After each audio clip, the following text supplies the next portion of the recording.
از پنجره ساختمانی داخلش را نگاه کرد و دید پر از بت است. حس بت شکنی در او بیدار شد و نیمه شب وارد شد و با تبری بتها را شکست. روز بعد مردم پریشان احوال و سراسیمه به او گفتند مشنگ بت کجا بود؟ اینجا موزه است، اینایی که شکستی آثار تاریخی بودند. بعد شیخ را با همان دسته تبر کتک مفصلی زدند و دسته تبر را با نخی به او آویختند. از آن پس هر کس به شیخ میگفت چه خبر پاسخ میداد دسته تبر. فقط مونده بود بگی هر وقت به شیخ میگفتن چه خبر جواب میداد جام زر. خب اون دسته تبرم که معلوم بود برجام و FATF و BC و سازوکار اروپاست که افتاده گردن مقام عظما دیگه. تو میرم سر سوالات. اونایی که میگفتن نظام ما منزویه، نگاه کنین که عکسای مقام عظما و سلطان شکر مکارم و صادق دوزه، صادق لاریجانی؟ نه خیر، اون یکی دوزه محصولی، همه عکساشون تو توییت های وزارت خارجه آمریکا توضیح میشه مقام عظما چه مسیری طی کرده از روضه‌خون دوزاری تا محبوب وزارت خارجه. نوشته هاشم خوندی یا فقط عکس تماشا کردی؟ فقط عکس آقای دکتر. خب دیگه عکس اینا رو به اسم دزد پخش کردن نه بابا، خوب شد نوشته رو نخوندم وگرنه از خجالت آب میشدم. الان همه دنیا میفهمن چه خبره تو نظام های دکتر. نه که مثلا تا حالا کسی خبر نداشت.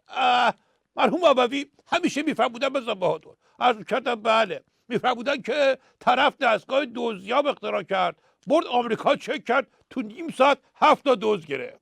بعد فرستادن ایتالیا که اونجا هم چک بشه، تو یه رو 6 تا دزد گرفت. فرستادن انگلیس 10 دقیقه 11 تا دزد. گفتن عالیه، آوردن ایران به قوه قضاییه نشون بدن. تو 1 دقیقه تو دم و دستگاه صادق لیزه خود دستگاه رو دزدیدن. آیا دکتر نگفته نمونه که این اتحادیه اروپا هم وقت کولی گرفتن از ما که میشه ظاهر مهربون میگیرن و دیالوگ و عکس سلفی و اینا، سر موقعش دیپلماتمون رو با بم تو دستش میزنن رو میز میگن جواب بدین که این چیه؟ نه کسا مگه نمیدونن چه کار سختیه؟ مگه خودتون میتونین جواب بدین این چیه؟ آره، تا یه جا رو با آدم خوب بیان روزش میپیچن تو کوچه بغلی، آدم رو جا میذارن. مرحوم ابوی همیشه میفرمودن بزن بهادر عرض کردم بله. میفرمودن یارو رفت مغازه گفت نوشابه داری؟ گفت آره. پپسیه؟ گفت آره. سیاهه؟ گفت آره. خنک هم هست؟ گفت آره. بعد طرف گفت خب بی زحمت یه دوغ به من بدین. روشن شد یه همچی بزنم که پپسی و دوغ قاطی بشن برام. آیا دکتر سوال بعدی رو به شرط خویشتن‌داری مطرح میکنم. یه خیلی مشنگی که مخفف اسمش بقه. معما رو اون کیه که خیلی مشنگه مخفف اسمش هم بقه؟ خب بهرام قاسمیه دیگه. آقا رو روان پریش نصیحت کرده به فرانسه که نسبت به مردم خودشون خویشتن‌داری کنن. آی دکتر خواهش میکنم شما خویشتن‌داری کنید. نه ترس، من اصلا عصبانی نیستم. این بیچاره مشنگیش روه، چیزی برای از دست دادن نداره. هفته یه بار میاد یه چند تا تکذیب میکنه و میره، پول خوبی هم بهش میدن. این همونیه که میگفت نامه مقام عظما جوانای آمریکایی و اروپایی دست به دست دارن میچرخونن. این همونیه که میگفت دیپلماتمون داشته تو اروپا با زن و بچهش میگشته، حالا یه بمبی هم دستش بوده. این همونیه که میگفت بس آی دکتر بس. بهرام قاسمی شما یه تیره و طایفه اید.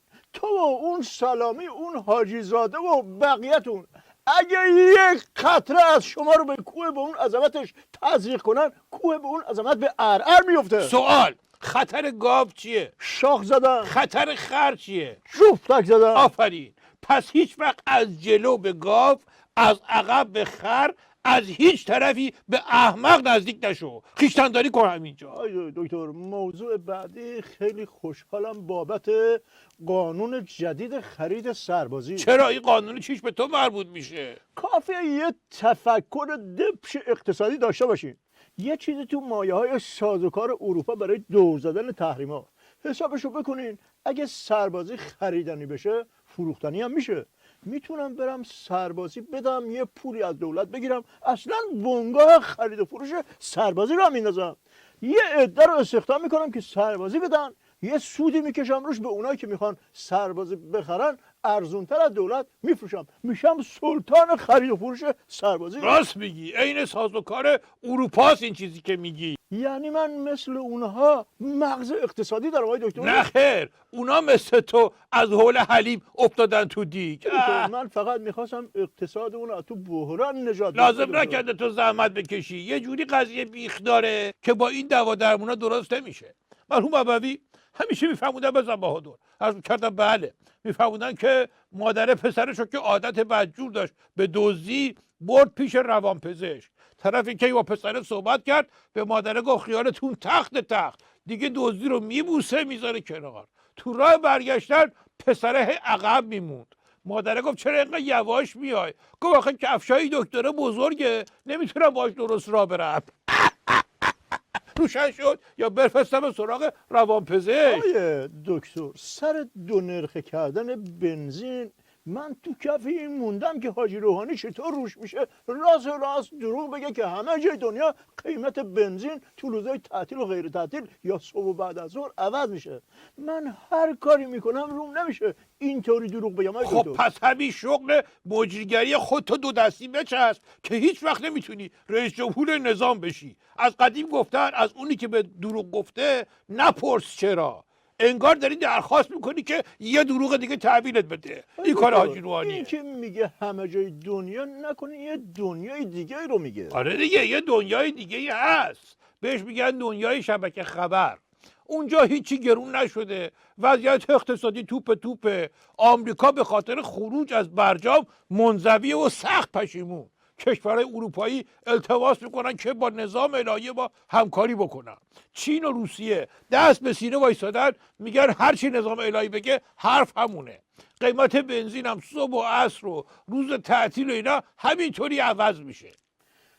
آیا دکتر، حاجی روحانی دوباره گفت شعار ندیم، به جاش بریم تو برجام و FATF و 20% سودشو بکشیم بیرون. چی شده؟ نظام قوی شده آقای دکتر؟ این که از جسد برجام هم نمیتونه بگذره بالا قوی شدنه به عقل تو. من نگفتم، شما گفتن آقای دکتر. من اینقدر احمق نیستم. این حرف تو بعدا باید حساب میکنم پیشت باشه. ولی سر قوی شدن نظام بهت بگم، پنگوان دیدی؟ بله. آها، با اینکه بدبخت ترین حیوان دنیاست که نه زور داره، نه چنگال، نه سرعت، نه نوک، نه تیغ، تو هیچ جنگل هم راش ندادن، مجبور شده بره قطب زندگی بکنه، ولی یه طوری لاتی را میره که کسی نشناسه فکر میکنه یه جنگل حیوانو لتو پار کرده اومده. آیا دکتر، فقط همین مونده بود که مقام عظما رو با یک پنگوان ضعیف بدبخت فلک زده مقایسه بکنید. درسته که تو ظاهر خیلی شباهت دارن، ولی کدوم پنگوانی ناکس از خداش باشه بگه پنگوان تو اول برنامه با دسته تبر کتک زدی بهش، دسته تبر رو آویزون کردی به کلش.